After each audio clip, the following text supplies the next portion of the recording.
The story opens up in a royal party, and the young Prince Marcus declares to his fiancée, Cybele Valles, that their engagement is officially broken now. Everyone present in the room was shocked to hear that, while he further accused her that the moment she found out that Anica was the true saint of this kingdom, she started bullying her, pushing her down the stairs and spilling wine all over her gown and all that. Meanwhile, Cybele Valles just stood there, wondering what the hell he was talking about, since the girl had done all those things by herself. Turns out that in this kingdom of Grandio, once every 100 years, a saint was born. Right now, the saint was believed to be the daughter of the Valles Count family, and 7 years ago, the royal palace's prophet declared this himself. Being the count's child, Cybele was declared the saint, and soon after, her engagement to Prince Marcus was arranged. However, just a few weeks ago, her stepmother suddenly woke up and started saying that her real daughter, Anica, was the real saint because she saw her using divine powers, and she accused Cybele of being a fake saint. So that's how this whole situation came to be. Anica, doing her Oscar-level acting of being an innocent little girl, clung to the prince, who further stated that he could not let a fake saint like her stay in this kingdom any longer, as there was no telling what she might do to Anica, the true saint. Hence, he announced that she was now exiled to the faraway land of Torre. Yet again, everybody was completely stunned hearing that from him, since it was known that the land of Torre was crawling with monsters, and right now, the First Night Corps were stationed there themselves. Furthermore, he also added that she would have to serve in the Knight's dormitory, which basically meant that she would have to do manual labor in the dormitory as well. This made everyone present in the room question his decision, because the fact remained that she was a young lady from a noble family, and there was no way she should be doing things like that. But he stayed on his word and told her that even if she apologized now, he would not reverse this decision.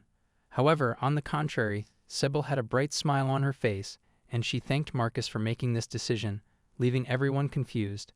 Anica, being a little brat, questioned her about what the hell she was smiling for, as she was going to be made to work in Torre, in a knight's dormitory that was full of nothing but rough men. But she simply responded that she would do that with pleasure, while she thought to herself that God really does exist. Even though she had not been able to share this with anyone, the thing was that she was a girl who went crazy for muscles, and as a matter of fact, she absolutely loved knights. The knights of the royal palace, especially the First Knight Division in particular, were an elite unit chosen from the best of the best. From the way they risked their lives to protect the kingdom, to the well-defined muscles and powerful physiques that were visible even beneath their uniforms, everything about them was simply lovely. They were the pride of the kingdom, and now, finally, she could get to work at the dormitory where they all lived. Hence, she went up to Marcus and grabbing his hand, she thanked him for sending her there, while contemplating that although she did not really dislike him, he never actually caught her attention anyway, and she wasn't interested in him because he was too thin. She wished Anica all the best for her queen training, which she knew from experience was going to be too tough, and with that said, she happily took her leave from them, as she was gloriously exiled as the fake saint. Cut to a few weeks later. In the faraway land of Torre, she finally arrived at the knight's dormitory, and she formally introduced herself to Elga, who was there to welcome her. Elga showed her her room, and Cybele was surprised to see how big the room was, which made Elga a little confused as she pointed out that her room back at home must surely have been even bigger than this. To that, she simply chuckled and said yes, while thinking that that was the case until her stepmother took it away. Putting that aside, Elga was also surprised to see how energetic she was, and Cybele replied that it was because she had actually been looking forward to this moment a lot. But then, just as she was about to express her love for knights, she stopped and understood that it might be a bit weird to say that out loud. Nonetheless, Elga was glad to see that she was already motivated, since they were running short on workers after all. On top of that, Elga also informed her that the work was pretty tough around there, and it was not exactly the type of work someone of her noble status would normally be used to doing. However, with utmost determination, Cybele told her that she could do any task they gave her, whether it be cleaning, laundry, or cooking, as she was at least capable of doing all that. In her mind, she recalled how ever since her father passed away 5 years ago, her stepmother told her to do all the household chores by herself, since no other servant was going to take care of her. Surprisingly, once she tried it, it wasn't that tough anyway, and she was now capable enough that she wouldn't be treated like a helpless noble by anyone. With that in mind, she shared with Elga that she came there prepared to do anything. Of course, she would have to ask for guidance on anything that she did not know, but she wanted to improve and be able to do everything from now on. Hearing all that from her, Elga could tell that life had not been easy for her either, and she sympathized with her. But then, she noticed that Cybele was traveling pretty light as well, and it turned out that all her treasured possessions amounted to nothing more than what could be fitted inside one suitcase. Everything that her father had given her ended up in the hands of her stepmother and Anika. Still, it did not really matter to her, because from now on, she hoped to make plenty of memories at the knight's dormitory. A few moments later, Elga accompanied her to the commander's office, and as she entered inside, the commander respectfully welcomed her and offered her a seat. The moment she looked at him, she could see his chiseled muscles showing even through his uniform. On top of that, his height was also overwhelming, and he had such a broad, sturdy frame that it left her completely mesmerized. She finally got to see the legendary commander of the First Knights, and at that moment, she felt she would not even mind if she died right now. However, she quickly collected herself, as she understood that she must make a good first impression. And so she gracefully introduced herself to him like a proper lady and said that she looked forward to being under his guidance. Suddenly, the commander just started laughing and seemed quite amused by her, while she began to wonder if she was acting weird because she got too excited. The three of them took a seat, and the commander also introduced himself as Leo. He asked her not to be so formal with him, since he did not really like stiff formalities. The knights under his command and the people who took care of this dormitory were all part of the team, and they were basically like family. Hence, he asked her to keep things casual as well. She was really surprised to see how kind he was, and on top of that, it had been so long since someone had smiled at her like this that she could not even remember when the last time was that she had seen someone smile like that. He was nothing like Marcus, who always treated his attendants like mere servants, and witnessing all this, her admiration for the knights just continued to go up. With that out of the way, Elga gave her a quick tour around the place, and yet again, she was simply amazed to see the place where the knights lived, and all of it made her really excited. Elga then informed her that she would call her shortly once dinner was prepared.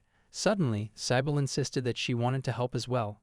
Elga assumed that she must be tired after such a long trip, but Cybele was really determined to lend a hand. In the end, Elga finally accepted her help, which made Cybele very happy. Later in the evening, Commander Leo was writing in his dear diary, and he reflected on everything that had happened ever since Cybele arrived.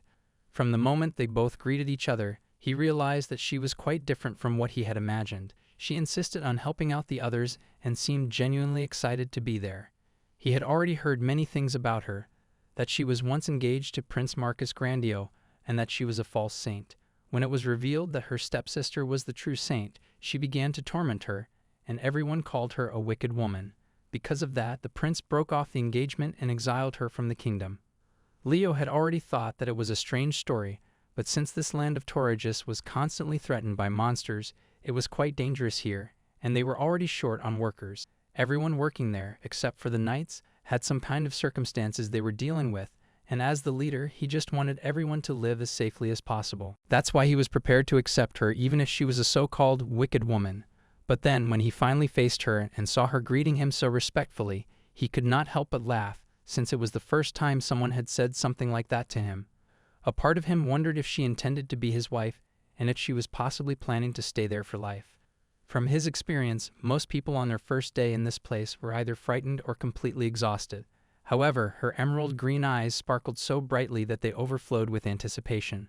But at the same time, he could not help but notice the plain clothes that she was wearing, and he wondered if all her expensive belongings were confiscated as punishment for bullying her stepsister. Just then, another knight named Marco came into his office and asked him what was going on in his mind. The commander asked him what he thought about the new girl who had joined them, as he could not stop thinking that she was quite different from what they had heard. Mirko agreed with him and stated that he had also thought she would be some scheming noble lady. However, he was also surprised to see that she turned out to be more ordinary than he expected, and she did not seem like a high-ranking noble at all. On top of that, they had also heard that she helped with the dinner as well, and it actually tasted better than usual, which made them wonder why the count's daughter suddenly came to them and started cooking. It was highly unlikely that cooking was something they would be teaching in noble bride education these days, and Leo also agreed that he had never heard of such a thing, even though he had been away from the capital for a long time now. Still, Mirko commented that it was actually nice that she had such a cheerful personality, and her cooking skills were not bad either. Starting from tomorrow, she was going to work there officially. He believed that a person's true nature always reveals itself quickly, so they would soon learn what type of person she really was. However, Leo was not worried about that, and he contemplated the possibility that the reports they received might be the ones that were wrong. The only question was how much of the information he had received was fake. The next morning, Sybil walked through the hallways, and the knights wished her a good morning. They were surprised to see that she woke up so early, even though the sun had not risen yet, and she replied that she was going to prepare breakfast for them. She excitedly entered the kitchen, and the maids were also surprised to see how full of energy she was even so early in the morning. She was ready to help them out with anything, and Elga told her she was free to ask about anything that she did not know. It turns out that even though this was a very remote place, the food supplies there were abundant, and from the looks of it, it seemed like the elite knights of the order were provided with the best ingredients without restraint. Thanks to that, Sybil was able to enjoy a very luxurious meal that consisted of fresh whole vegetables, soft bread, and soup with meat in it. Little did she know that those were all actually the bare minimum a typical human gets to eat. On top of that, she had very kind seniors helping her out at every step, and most importantly, she was surrounded by real knights whom she had always admired so much. She truly felt like this was some kind of divine reward. Later, everyone sat down to eat, and the knights were amazed to see how delicious the omelette and the soup were, which were all made by Sybil. They were curious to know what exactly it was that she was putting in there, and she stood there with a smile on her face, thinking that it was her love that she was putting in there. But of course, she could not say that out loud because she was a lady, so she simply said that she was glad to see that they liked it. It was so delicious that some knights even felt their strength returning, which made them motivated to work hard. Meanwhile, Elga thanked Sybil for making such a great meal, and she allowed her to take charge of meal preparation from now on. Later on, they did some laundry, and yet again, Elga was surprised to see that she was quite used to doing laundry as well. Sybil responded that this was still her first time doing so much at once, so it might take her a while to get it done, and Elga assured her that she was already fast enough. Sybil was extremely happy to hear such a compliment from her, and she decided to keep doing her best to live up to their expectations. Apparently, the reason why she always tried to do things quickly was because she did not have much free time due to her slave education. Whenever she got back home, she had to prepare her own meals, do the laundry, and even regularly clean her room. She used to quickly finish all of that so that she could read romance novels featuring cool knights, and she also used to secretly watch the knights training. In fact, the reason she could handle her work so well now was thanks to those days. Just then, she noticed that the shirts she had been hanging up all had the same design, and she finally realized that she was holding the uniform that the knights wear under their armor, which straight up made her lose her mind. Elga noticed her and asked her if she was all right, to which she replied that she just got a little dizzy for a moment. Elga told her to just take the rest of the day off and rest in her room, but of course she was not going to do that and assured her that she could keep on working. However, Elga also insisted on the matter and said that if she pushed herself too hard right away, it would not be good for her. Besides, just having one more person around there had already made things much easier, so there was no need for her to push herself. Sybil continued to assure her that she was fine, while thinking to herself that if anybody were to find out that she got excited just by thinking about the knights' bodies, they would most certainly kick her out of this place, and she did not want that at all. So she collected herself and decided that she would not lose to her desires anymore and would keep doing her best. Just then, Commander Leo himself came up to her, and she was surprised to see him there. She asked him what he was doing there, and he answered that he was just passing by when he noticed that she was working too hard hanging the laundry. So he decided to help her out as well and said that this place had already been short-handed for a long time. That's why the knights also wanted to do as much as possible. Suddenly, others also came in to help her out, and at that moment, Sybil finally began to understand what Leo meant when he said that all the comrades here were like a big family. The knights were working by putting their lives on the line, and even the people working in the dormitory faced danger every day. But still, the atmosphere around that place was truly warm, and she loved that. Later on, Sybil and Elga sat by themselves, and she brought up how kind everyone was around that place. The commander, the knights, and even the other dorm workers had all warmly welcomed her, and they also enjoyed her cooking. But then, Elga shared with her that everyone present there had their own special circumstances.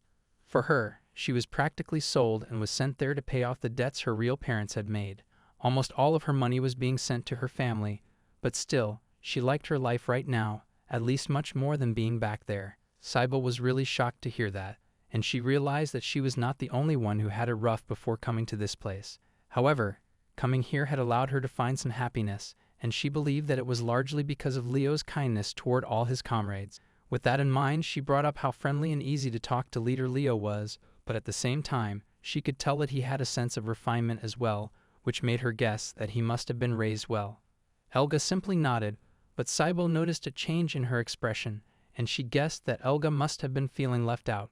So she praised her as well, telling her that she was also very kind and easy to talk to, and that she was really beautiful as well. Elga thanked her for that, while Cybele began to wonder that if everyone in this place truly had their own special circumstances, then did that mean Leo had a story of his own as well? Some time passed, and it had now been a week since Cybele arrived in that place. Apparently, each task was assigned based on individual skills around that place, and her responsibilities were to prepare meals and hang the laundry. While she was doing so, Commander Leo paid her a visit yet again and praised her for doing such great work. She assured him that it was nothing, but then she looked at him and could not help but notice his strong, well-balanced muscles, which were visible even through his clothes. He was not overly bulky and was perfectly proportioned. On top of that, the knight who was standing right beside him was Mirko, the vice-captain of the elite First Knights, and he was one of the most popular and muscular knights of the entire First Knight Order. Just seeing how great they both looked in their uniforms, she could not contain her excitement and was getting overwhelmed, while the two of them just stood there confused, asking her if she was all right. Putting that aside, the two of them began helping her out with the laundry since it was quite a lot. She requested that they did not need to do that, but then again, she got distracted when she saw their large hands holding clothes and towels and how it made everything seem so small. Pulling herself together, she assured them that she could take care of this by herself. However, Leo insisted, saying that it would only be faster if they did it together. Mirko also told her that she did not need to worry about such small things, and she was just amazed to see how kind they both were. After they were done, she thanked both of them for lending her a hand, and Leo mentioned that it should be them who should thank her, because now that he knew how she always handled all this by herself, it was kind of making him feel guilty. But she once again assured him that this was nothing, while thinking to herself that hanging up the shirts and towels used by the knights themselves was true happiness for her. Leo told her that if she ever needed help, she should not hesitate and just ask, and she promised to do that. With that said, the knights took their leave from her, and as they left, she noticed the expression on Leo's face and wondered if there was something they needed from her. Later on, she made sandwiches for lunch, and like always, the knights praised her for her delicious cooking, saying that they had never had such delicious sandwiches before. They thanked her for always making such great meals for them, and even stated that her food gave them a lot of energy. She thanked them for all the compliments, and seeing how happy they were with her food, she was really glad that she came there. She thought to herself that even though this was considered a dangerous area, ever since she had arrived there had not been a single monster attack. She believed that it must be thanks to the knights who were constantly protecting them, and it just made her even more happy. Later that night, Leo went back to his office and once again he asked Mirko what he thought of Cybele. From what he had observed, Mirko could tell that she did not seem to be acting, and Leo agreed with him, as he also felt that her reactions when they spoke to her were completely natural. Even though she sometimes acted a bit odd, like hiding her face and all that, it was nothing really suspicious. Elga also reported that she was doing a great job in whatever was given to her, did not slack off, and had no ill intent whatsoever. In fact, she was very humble and an incredibly diligent person. Considering all that, Mirko was also starting to think that the reports they had received about her from the capital might have been false. Leo recalled the story they had heard about her, how her father, Count Vyas, passed away 5 years ago, and then her stepmother adopted a relative to inherit the title, which made it likely that their relationship was not that great. He speculated that the stepmother must have wanted her real daughter to marry the prince, so she framed Cybele, made all the false claims, and on top of that, the prince believed them without proper investigation. If all that was true, he understood that this was a really bad situation for her. Hence, he decided to run a secret investigation on this matter, since it could affect Prince Marcus's whole future. However, Mirko pointed out that if he were to do that, he would not be able to stay uninvolved in this, but Leo already understood that fully well. He could imagine what kind of treatment Cybele must have received from her stepmother, and he could also kind of understand how that felt. But despite that, she was always so cheerful, working so hard all the time with that small body of hers. He could imagine that she must have endured many hardships until now, and if she was still struggling in any way, he just wanted to help her out as much as possible so that she could live happily now, because she deserved that much. Mercum noticed that he was still thinking about her, so he told him that she might actually be enjoying herself more than they had expected, and Leo also hoped that was the case. Meanwhile, coming back to Cybele, she could not stop smiling as she contemplated how ever since she started working at the knight's dormitory, every day had been filled with happiness. She was thirsty, so she went out to the dining hall to get some water, but when she got there, she smelled herbal tea in the dining hall. It was Leo who had poured himself some tea, and he asked her what she was doing there at this hour of the night. She answered that she had just come there to get some water, so he passed her the water and she thanked him. But then suddenly, she could see his muscular chest, and she just went absolutely crazy. He then asked her if she had gotten used to her life in this place, and she quickly answered that she had. In fact, since everyone around there was so kind to her, she was actually enjoying her work. In response, Leo simply smiled, and he was glad to hear that. He then wanted to add a little honey to his tea, and Cybele offered to get it for him. However, she could not really get it open, so Leo took the bottle from her. Of course, he just opened it up with extreme ease, while she stood there admiring his long, bony fingers and the veins on his hands. At the same time, she also thought that if it were Prince Marcus instead, he would probably just order his servants to do so. But then, before she even realized it, she touched his hand, and she did not even know why she did that. She panicked and felt really embarrassed. She started apologizing to him repeatedly, thinking to herself why she would do something like that. But then, with a calm expression, he assured her that it was all right, and in fact, he felt that he should be the one apologizing. She did not really understand what he meant by that, but she started admiring him even more, and her whole face turned red. With that said, the two of them sat together, and she enjoyed every bit of that moment, as she thought to herself that the person in front of her looked like someone she had seen somewhere before, and she wondered if it was in a dream. A few days later, Cybele sat in the dining hall by herself to have her dinner, and she had made a stew from rabbit meat along with some round bread that was fluffy on the outside and soft on the inside. Just one bite, and she was amazed to see how delicious it was, but at the same time, she was also thinking if it was okay for her to be this happy. For the past 5 years, she was ignored at home, and her only joys were reading romance novels and hoping to catch a glimpse of the knights at the royal palace. And now she was finally with the knights she always admired, and the food here was incredibly delicious as well, which made her really happy. Just then, Leo popped up behind her and asked her what was making her so happy. She was startled to see him there, and he also realized that he had accidentally spoken his thoughts out loud. She asked him if there was anything she could help him with, and he told her that he was just there looking for something to drink. She offered to get it for him, but he assured her it was fine and asked her to continue eating her food. As he started drinking the water, yet again, Cybele was mesmerized seeing how majestic he looked, and what a strong and manly Adam's apple he had. He noticed her staring at him, so he asked her if something was wrong, and she said no as she kept reminding herself that she must act like a proper lady. He then brought up that she seemed to really enjoy her meals, and she stated that she felt very lucky to eat such soft and fluffy bread, which made him a bit confused. He pointed out that since she was once a noble lady and a prince's fiancée, she must have surely eaten many luxurious meals before, and compared to that, this was nothing. She could not really answer that, so she just started eating very fast, while he further added that her cooking had helped all the knights recover from fatigue and lift their spirits. Cybele appreciated the compliment, and said that she still had a long way to go compared to the senior chefs. However, she also expressed that she truly respected the knights because, despite facing dangerous missions, they always remained calm and kind, and that's why, just knowing that they were there, it made her feel very safe. In her mind, she reflected how no one in this dormitory acted arrogantly, whereas in the royal capital, the nobles indulged themselves in luxuries paid for by the hardworking citizen, and yet they showed no gratitude whatsoever. The knights, on the other hand, were the polar opposite, and not only were they strong in body, they had big hearts as well. Leo felt that she was exaggerating a little, but then all of a sudden, she got in real close to him and shouted that it was not an exaggeration at all. That caught him a bit off guard, and as soon as she realized what she had just done, she got extremely embarrassed, while Leo just started laughing, and he found this side of her really funny. He also added that having her around this place actually helped him as well, because whenever he talked with her, it gave him energy. She was really surprised to hear that, and had no words, but one thing that she knew was that she truly enjoyed this moment.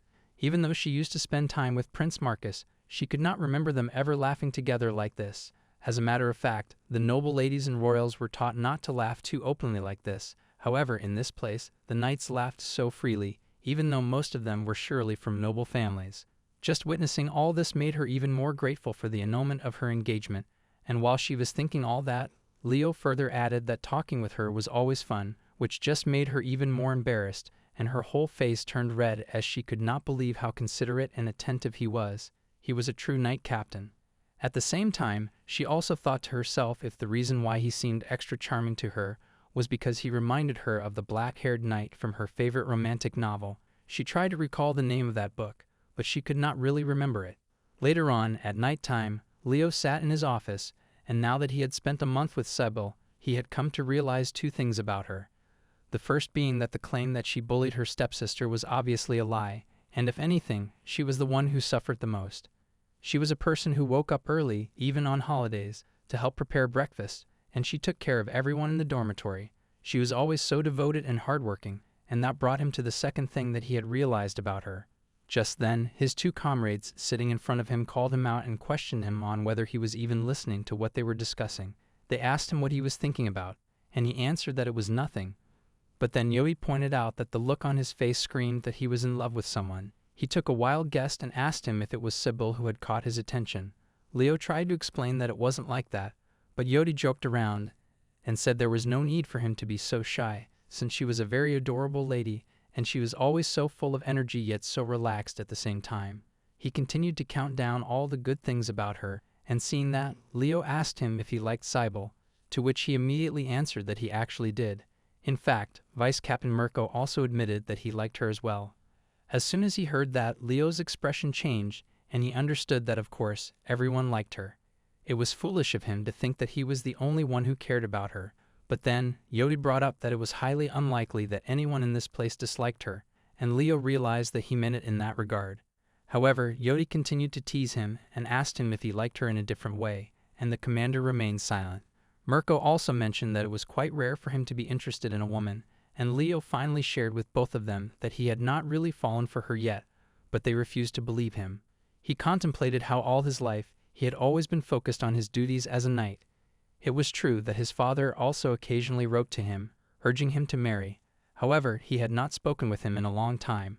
Besides, since he was born from his father's affair with a mistress, he never really felt comfortable even in his own home, and that was the main reason why he decided to join the Knights at a young age. He was never interested in love, nor had he ever been in a deep relationship, but now he himself was not sure if he was catching feelings for Sybil.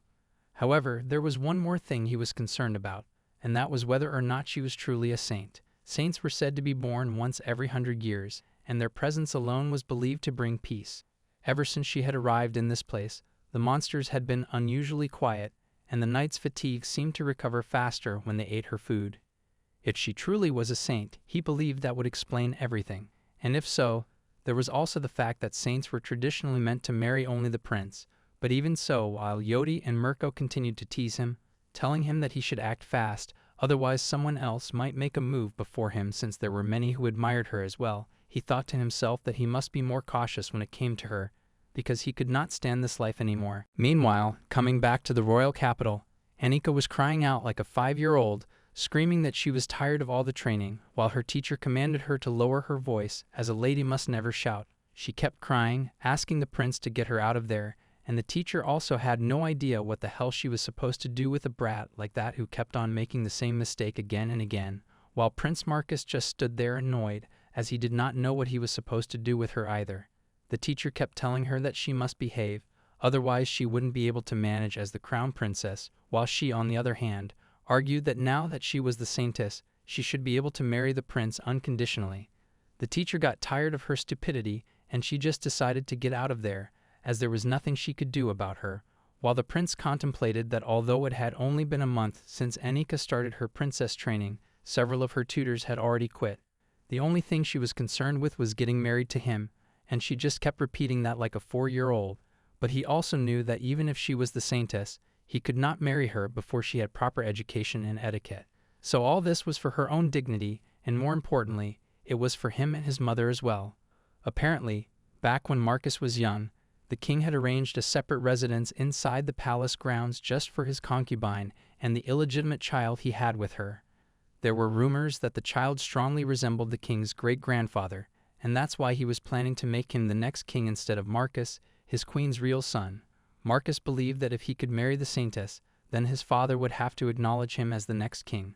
However, during his time with Cybele, he could tell that she was not really interested in him, and when her powers did not manifest properly either, he began to doubt if she was even the real saint. He was already 20 years old, and he was starting to get afraid that if things continued like this, he would never be declared crown prince. Just then, Anika and her mother came in and told him that Cybele was just a fake saint who had always been jealous of her stepsister, who was in fact the real saint. Hearing those words, he felt a strange sense of relief as he could finally marry the real saint. The claim that Cybele was just jealous of Anika did make sense to him as well, because he could somewhat relate to it. If his father were to tell him that his brother was going to inherit the throne instead of him, of course, he would be jealous as well.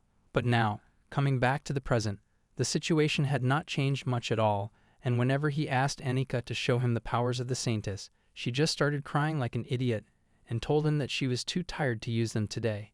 It frustrated him a lot, but still, he kept telling himself that everything would be fine because she was the daughter of a noble family who grew up in the same house as Cybele, even though they were not blood-related.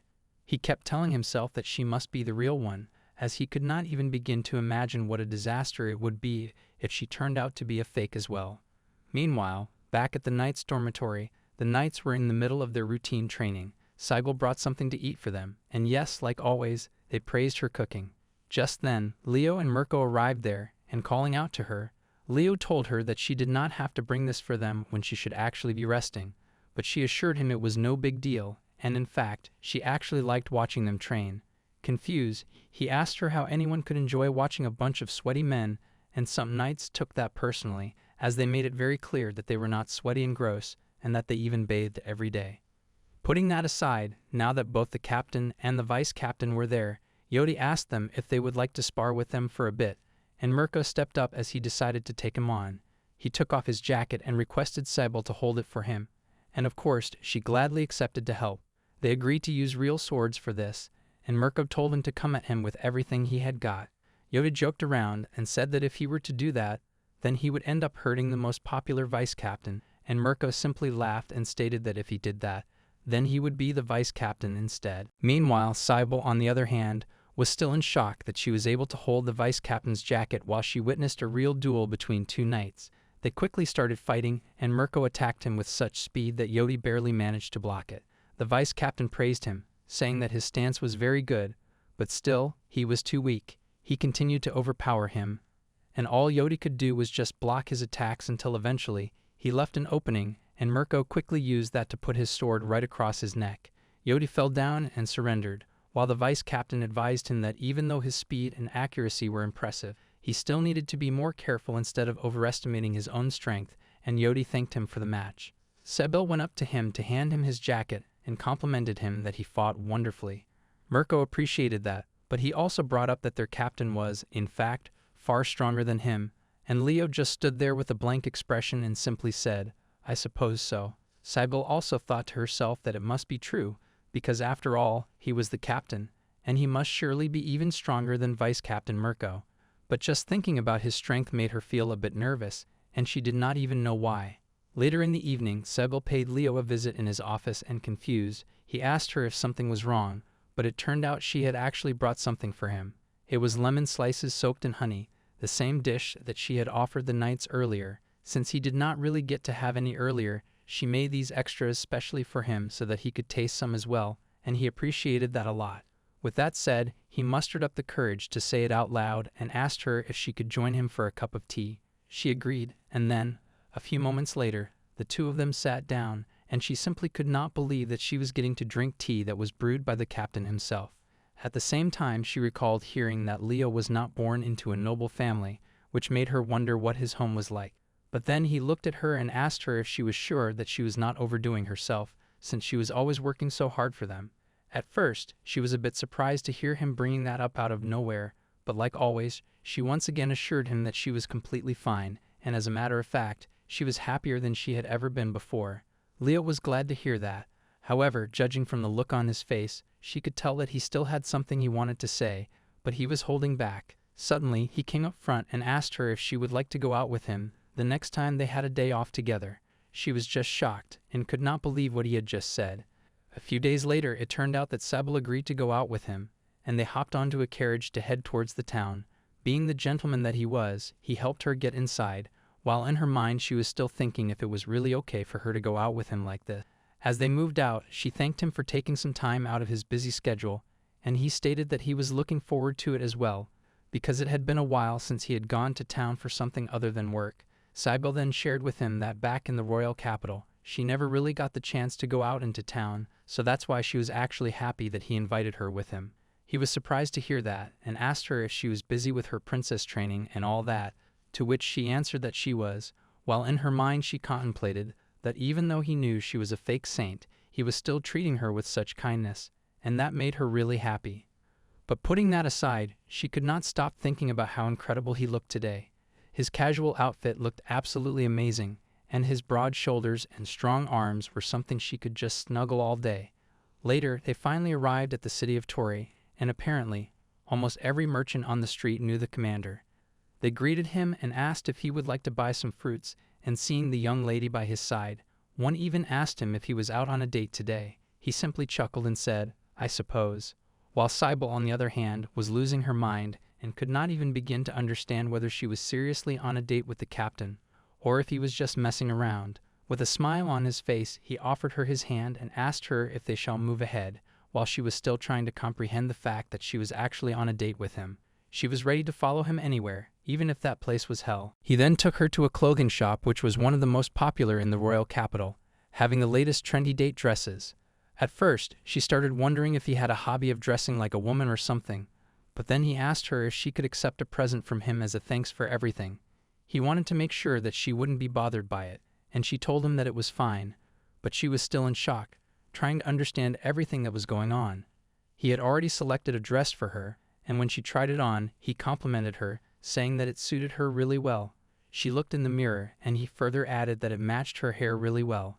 He requested the helper to let her wear it as she leaves, and she offered to wrap up the clothes they were wearing before for them.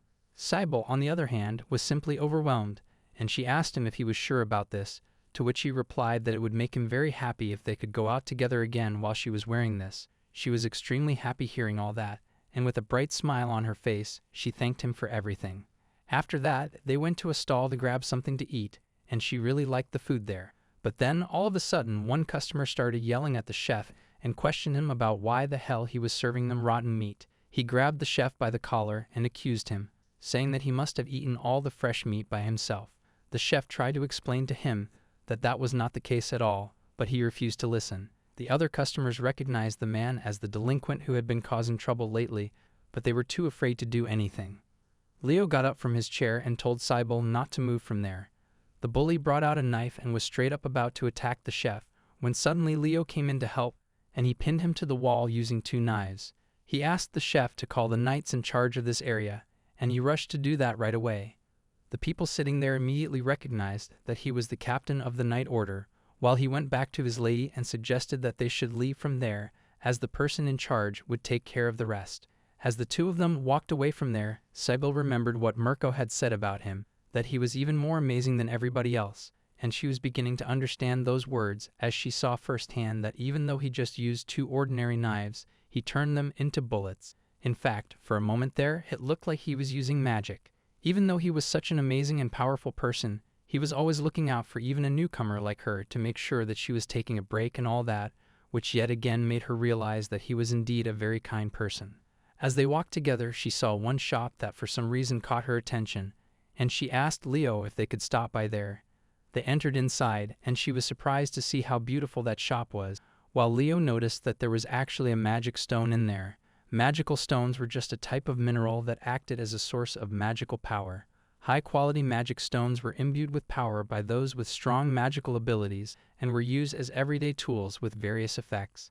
However, these were usually made only for appearance in the form of accessories, and most of them did not even contain magic power. She saw one stone and immediately noticed that it looked a lot like Leo's eye color. She decided to take that one with her, and the owner complimented her, saying that she had a really good eye because the stone she had picked was a very powerful gem, and it had the ability to work as a protective charm. If she were to wear it while offering a prayer, it would surely protect her. Leo could also tell that it was indeed true, as he could sense a faint magical power from the stone, but he guessed that Cybele probably wouldn't be able to notice it. The two of them left the shop, and Leo brought up that this shop was kind of mysterious since there weren't any customers in there besides them, while Cybele was just happy that she was able to make a great purchase as she wondered if her prayers would actually make it a protective charm. Leo suggested that they should have some tea somewhere since there was still some time before their carriage arrived, but she, on the other hand, was really curious about her stone, so for the first time in her life, she decided to do a prayer, and she prayed that Leo may always be protected from monsters and dangers. All of a sudden, she released a burst of mana, and Leo immediately noticed that. He was completely shocked, while she was simply smiling, and she felt that the stone had become somewhat warm, but she just thought that it must be her imagination. Calling out to him, she told him that she wanted to give this stone to him as a present. Now that she had put her prayers into it, she hoped that it could help him return safely even when he goes on a mission or subjugation. She wanted him to have it as just a small token of her feelings. However, Leo was still in shock, as he could sense that the faint magical power that was there before had now grown beyond what the magic stone could even contain, which was only possible through the saint's power of prayer. The next day, it was a bit of an occasion for Cybele because she had an entire day off. The moment she woke up, she immediately started thinking about Leo, but she quickly tried to calm herself down, telling herself that she must not let her mind wander. If she did that, she would just keep thinking about yesterday's date with him. So, to distract herself from that, she decided to clean the training room. When she went to the training room to do some cleaning, she saw Leo in there doing push-ups and some training, which left her absolutely stunned. This was the best reward she could ask for ever, and she could not believe how wonderful he looked. He saw her watching him, and she quickly apologized to him, clarifying that she did not want to interrupt him while he was so focused, and he asked her if something had happened. She still could not stop thinking about this feeling that she was having now, as it was very different from how she feels when she admires his strong muscles. It was just something else, and just looking at him, she could not even think straight. Of course, Leo noticed that she was staring at him. However, he took it in a different manner and apologized to her for showing her something so unsightly as he quickly went to put on a t-shirt. With that said, he asked her what she was doing there, and she explained to him that she just thought she should help with some cleaning since she did not really have any plans for today. He was happy to see that she always wanted to help out. However, he once again requested that she should not overdo it, and she assured him that it was completely fine because she actually enjoys doing all that for them. Even so, he told her that she should take care of herself, and if anything was ever troubling her, he wanted her to know that she could always talk to him. Even though he was not the most reliable person, still, at the very least, he believed he could try to understand her feelings. He also shared with her how he did not used to feel comfortable in his own home, which is why he ran away from there and joined the Knights. But even to this day, he had no regrets about that decision, and he truly believed that becoming a knight was the right choice for him. He was happy, and he felt fulfilled. Therefore, he told her that if there was any pain that she had to carry, he just wanted to help her share that burden. He wanted her to know that in this place, she has someone on her side on whom she could rely. Hearing all that, she was left speechless for a moment, and then, with a smile on her face, she thanked him, expressing how much this meant to her, but she assured him that she was happy as well. In fact, ever since she had come here, every day had been so much fun for her. He was glad to hear that, and with that out of the way, he took his leave to go wash up and reminded her not to overwork herself. Later in the evening, he went to Mirko's room, and he had just come out of a bath. He started staring at him and confused.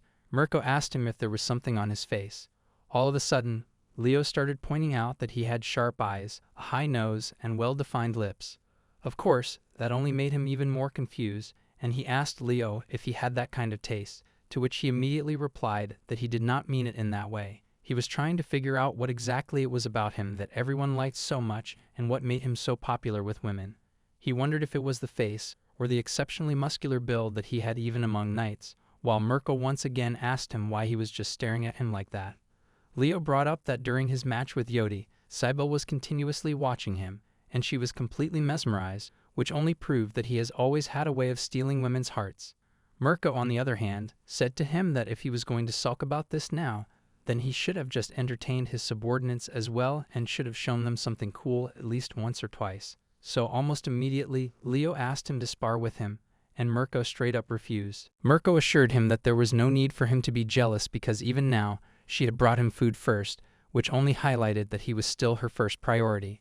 But on a serious note, now that they were on this topic, he asked him if he was actually in love with her. Leo started thinking about what happened earlier between the two of them.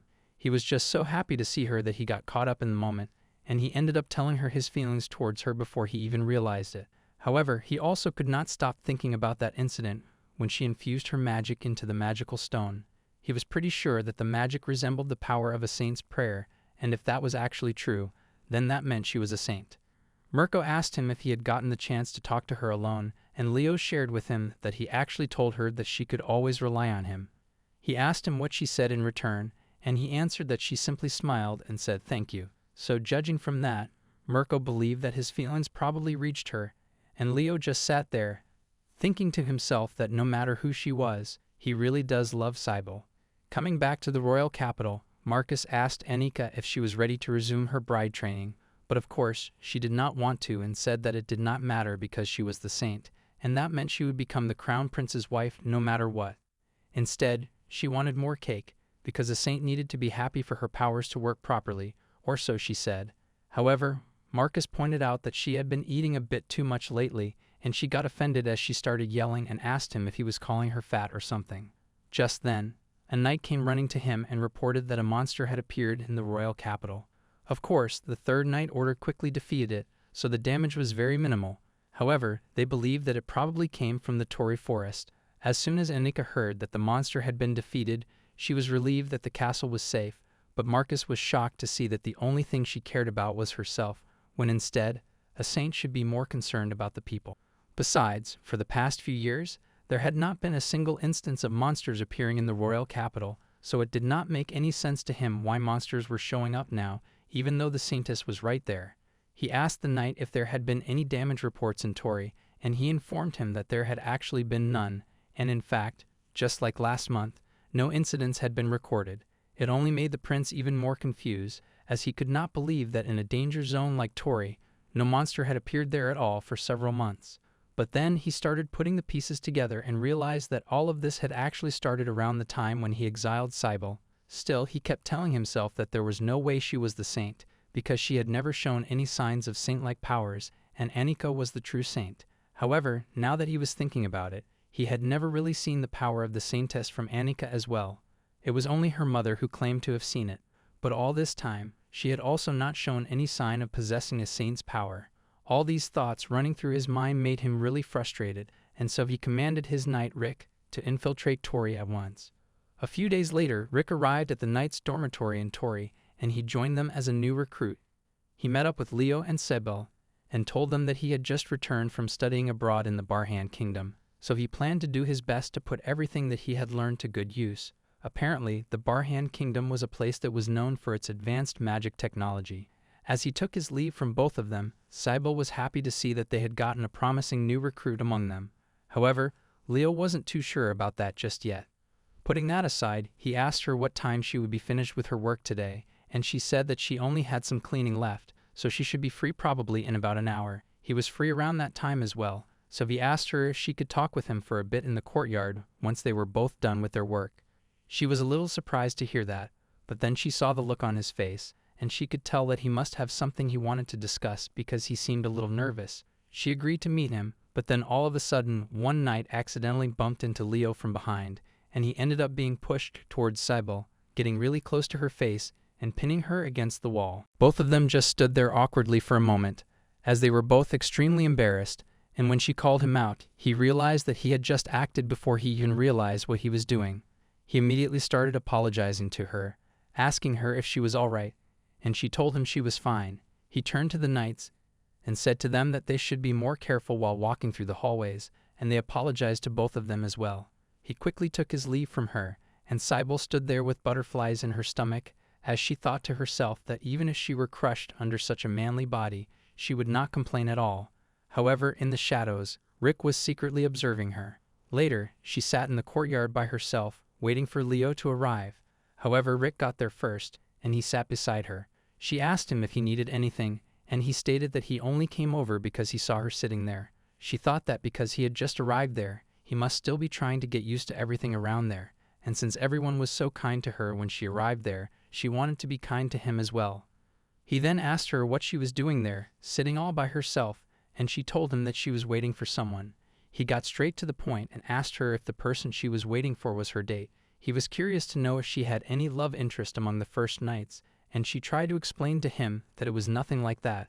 However, he was certain that with so many men around, she must have at least one person she was interested in.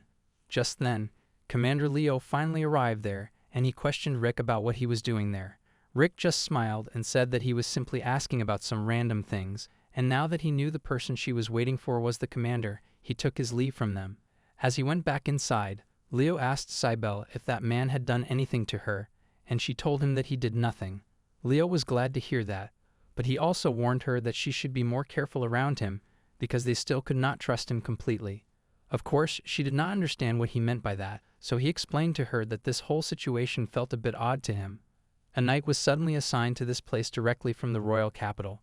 Even though nothing major had been happening around there for a while now, Cybele pointed out that he did study abroad, so it must mean that he was very skilled, and Leo agreed that that might be true, but still, he advised her not to be alone with him too much. Just then, one knight came up to him, and he had something urgent he wanted to confirm with him, so Leo took his leave and promised to talk to her later. She, on the other hand, started thinking that although she was not entirely sure what was going on there, if the commander himself was giving her advice, she understood that she must remain cautious. Later that night, a welcome party for Rick was held in the dining hall. Everyone seemed to be enjoying themselves, drinking and eating their meals. Yodi was already drunk, and Leo told him that he should not bother Cybele too much in that state. But then Yodi began teasing him again, saying that even though he said that, the commander was the one who wanted to drink with her the most, and Leo shut him up right there. He turned to Cybele and suggested that she go get some rest because if she were to stay with these men for too long, she wouldn't get any sleep, and she agreed to listen to him as soon as she cleaned up the empty bottles. All of a sudden, she heard Yodi challenging his former comrade for a match, and they both began a match of arm wrestling. Meanwhile, Cybele, on the other hand, got extremely excited as she could not believe that she was getting to witness pure strength between two men. Just a few moments later, Yodi lost the match. However, being the drunkard that he was, he suddenly took off his shirt and started shouting that next time, he would go all out no matter what. Obviously, Cybele wasn't expecting something like that, and seeing him shirtless, she began to lose her mind. Elga noticed that she was acting weird, and she scolded Yodi, telling him that he should be more careful in front of the ladies and put his shirt back on. He started apologizing to Cybele, but of course, she wasn't bothered by it at all, and she tried to get one last look at him as Elga was taking her away. But then she saw Leo looking at her, and she immediately turned her face away to act normal and not show her crazy side. Later that night, Leo went up to her, and first, he asked her if she was alright, as he also felt that Yodi really overdid it back there. She told him that she did not mind it at all, she was just a little surprised. With that out of the way, he then asked if he could borrow some of her time, since there was something he had been wanting to discuss with her. He could not seem to put it into words, and judging from his expression, she began to wonder if he had realized that she was secretly admiring the knights all the time. She believed that that must be it, and before he could say anything, she started clarifying herself, admitting that as the caretaker, she might have gotten a little carried away here and there, and she truly apologized for that. At the same time, she explained to him that this was her only source of entertainment. She promised that she would be more careful from now on and begged him not to kick her out of there. However, he had absolutely no idea what she was talking about and told her that there was no way he would kick her out. Taking a deep breath, he said to her that all he wanted to do was just talk with her for a bit, for no particular reason. She stood there confused and wondered why he would want to talk to her. He asked her if he was bothering her, and she told him that that was not at all the case. He was relieved to hear that, and in her mind, she contemplated that for some reason, whenever she saw him like this, happy with her answer, she felt a strange, unfamiliar warmth blooming in her chest, and she herself had no idea why. Meanwhile, Rick was yet again secretly watching them from afar. The next day, Leo could not stop thinking about Cybele, and how truly pure and innocent she was. She was a woman with an untainted, kind heart. The way she covered her face, blushing so deeply after seeing Yodi, he assumed that living in a dorm full of men must be tough for her. Yet she was always thinking of them first, saying that she was fine, and that's why he felt that they should really appreciate her more. Later in the afternoon, he went to the dining room to eat, and Yodi was surprised to see that Cybele wasn't there today. Leo told him that she had the afternoon off today, and again, Yodi started teasing him, saying that he sure seemed to know her schedule really well. Leo clarified that it was his duty as a captain to be aware of everyone's schedules, Just then, Rick came there, and he asked the captain if he could sit beside him. Leo did not mind that, and as he sat down, Rick asked him if Sybil was usually present in the dining hall. Leo told him that she was, since she was in charge of the cooking there. In his mind, the captain contemplated how Tori had been peaceful lately, with no monster attacks whatsoever. However, recently, after several years, a monster had appeared in the royal capital. He could not help but wonder if that happened because Sybil left the royal capital, and if so, he knew that Prince Marcus must be feeling very uneasy right now. Therefore, he believed that there was a very strong possibility that Rick was actually sent by the prince to be a spy. Rick then brought up how Sybil was really loved by everyone there, and Yodi, with his big mouth, stated that there was no reason not to like her. She was an amazing cook, always cheerful, hardworking, super kind, and much more. However, if he were to keep going, he was sure the captain might get jealous. As soon as he heard that, Rick also asked him if the captain had a special fondness for Sybil or something. Again, Yodi, with his big mouth, told him that he sure did and warned him that he should not even think about making a move on her. Leo had had enough of him, and he started strangling Yodi to keep his mouth shut. Just then, Elga came in, and since they were discussing Sybil, she informed them that Sybil was actually cleaning the captain's room right now. Confused, Leo asked her why she was doing that, and she briefed him that the usual cleaning staff had caught a cold, so Sybil just volunteered to help. Immediately, he decided to go check on her, and of course, Yodi teased him once again, asking him if he had anything embarrassing lying around. Leo told him that was not the case, but in his mind, he sure hoped he did not leave any underwear lying around. He went back to his room, and seeing her cleaning the floor, he apologized that she had to do this even though she was supposed to have the afternoon off. Like always, she said to him that she did not mind doing that. But then, he went up to her, kneeling down and holding her hand, and he thanked her for everything she was doing for them. Again, she told him it was completely fine, and in fact, she also stated that it would make her really happy as well if he and the others, who were always working so hard, could relax even a little in their rooms. Out of nowhere, he said to her that he wanted her to relax as well, since she was always working so hard. At first, she was a little surprised, but she thanked him for saying such kind words to her, as it really warmed her heart. He, on the other hand, could not believe how cute she looked when she smiled like that. With that said, he then asked her what her favorite food was and if she liked sweets, to which she answered that she already liked everything. But it was true that she did enjoy sweets a little more. Since that was the case, he recalled hearing from Yodi that there was apparently a new popular cake shop that had opened in town, and he decided to get a cake for her the next time he was in town. He then requested her to just forget about cleaning for now and join him for lunch, and she agreed. But before leaving, she saw some of his clothes lying around, and she picked them up so that she could take them to the laundry.